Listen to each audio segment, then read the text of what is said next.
Hi, I'm Rose McDonough, and we are a work in progress today. We're making pumpkin rolls in my kitchen, and I'm going to tell you, they're not perfect, but if you've ever eaten a pumpkin roll, it doesn't matter what it looks like because the taste is so amazing. I'm going to start at the end and sort of work my way forward, and my son Cole, who I taught to make pumpkin rolls like 5 years ago, has come and is decided to help. This is the part I want you to see. I'm using parchment paper. You don't have to. You can just spray really well your pan. But when you're pulling it out of the oven, you want to insert, but you realize you're inserting very small. You want it to come out clean, meaning there's no dough or batter stuck to it. And I don't know how well you can see. I'm going to move in really close. You want to make sure that there's holes in there. All right, this has been out for several minutes and it's cool, so I'm handing it over to Cole and he's going to do the next part of it.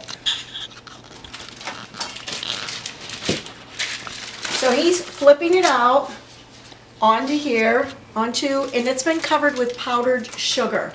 And then he's going to peel the parchment paper off of it very carefully. And again, if you don't have parchment paper, it's fine. Just spray a whole lot. And then he is going to roll this. You're going to roll it because you want it to cool down some before we put on the next ingredients, which of course is a whole lot of cream cheese and some powdered sugar that goes into that and some vanilla.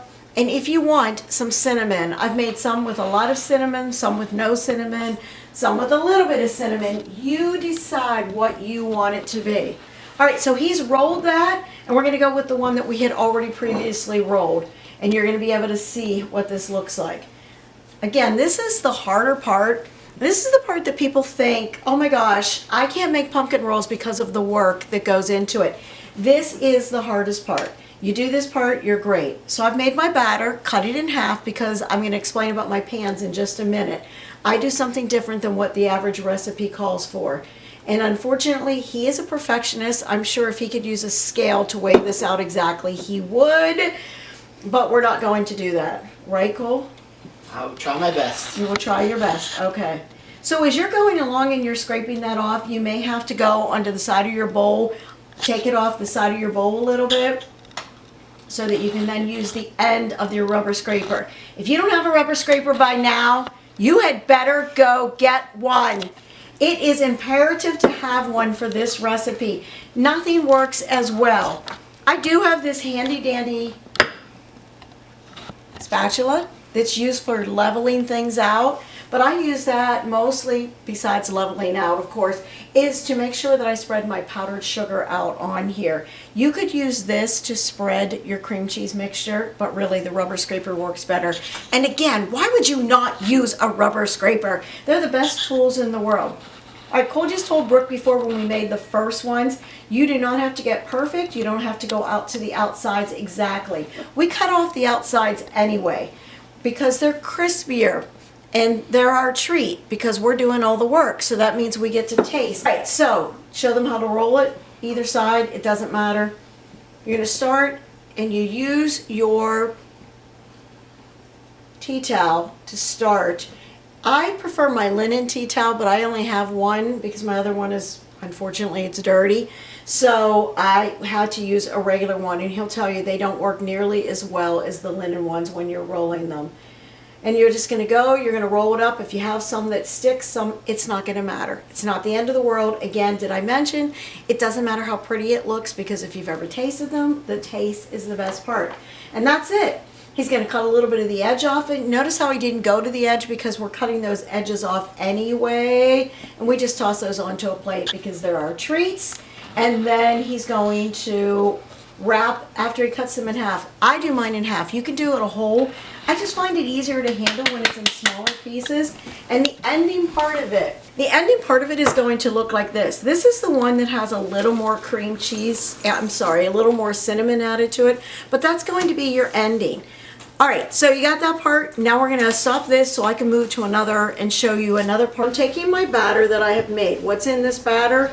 Pumpkin, flour, a little bit of baking soda so that it rises up some. And then, of course, I have additional cinnamon in here. And I have white sugar and 3 eggs. A lot of eggs go in here. The eggs are a part of your leavening. as well as having the baking soda. But you saw, you don't very much. You don't get a whole lot of leavening out of it. I don't want it to leaven a lot. My recipe, the original recipe that I got from someone who told me I was never allowed to share the recipe, well, doesn't really matter to me anymore because I adapted it, of course, and made changes because that's the kind of stuff that I do.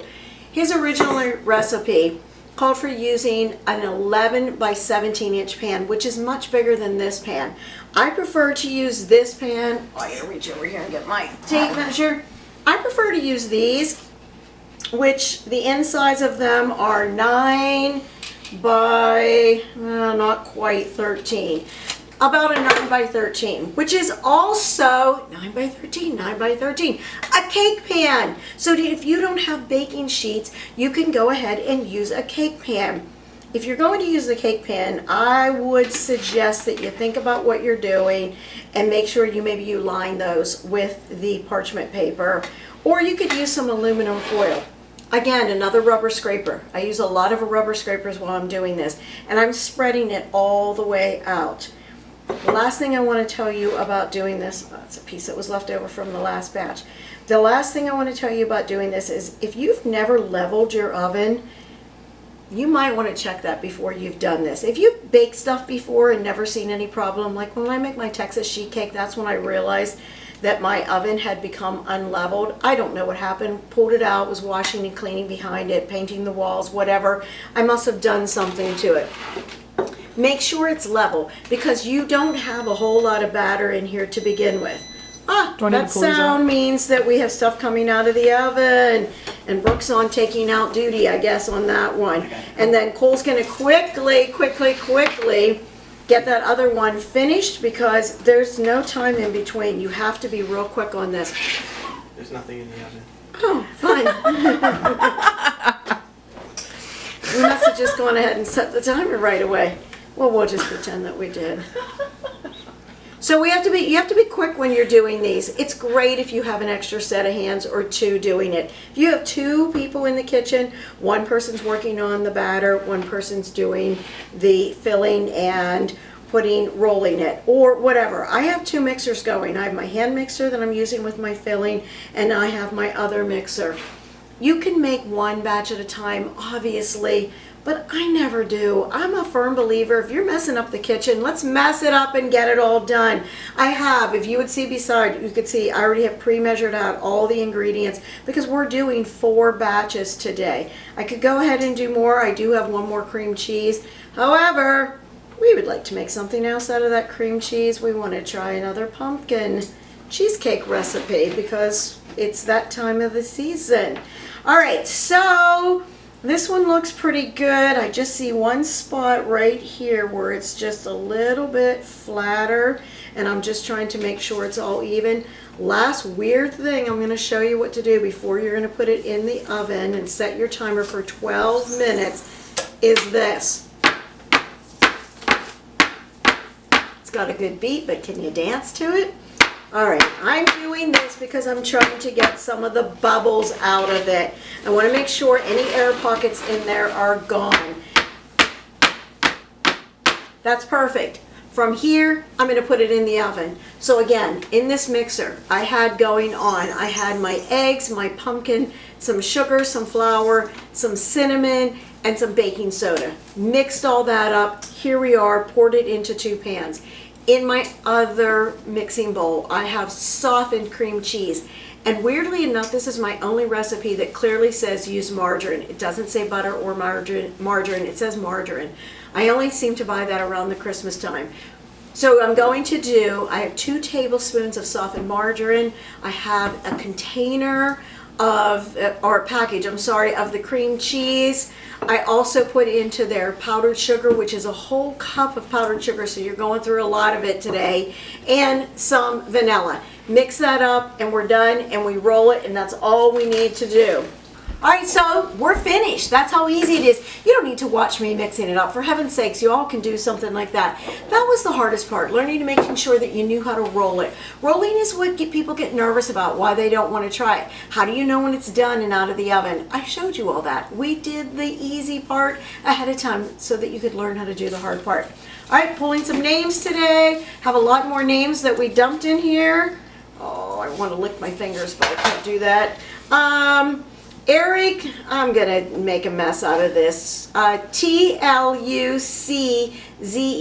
I want to Tulchek. say, how? Tulchek. Tulchek? Cool. How do you know that? That's my friend. Really? Yeah. Well, thanks, Cole's friend, for being a subscriber. I appreciate that. You're the Eric I always hear about. I didn't know your last name. He is also a pharmacy student. That's what my son is these days. All right, and Michelle Zavala. And she liked my ham barbecues, which has been a recipe in my family forever and ever and ever. Thank you so much for commenting. Thank you, Eric, for subscribing. I hope that you enjoy some of the recipes and, you know, come back again and see us and like and tell other people and leave comments. They're always my favorite when you leave comments. Thanks and have a good day.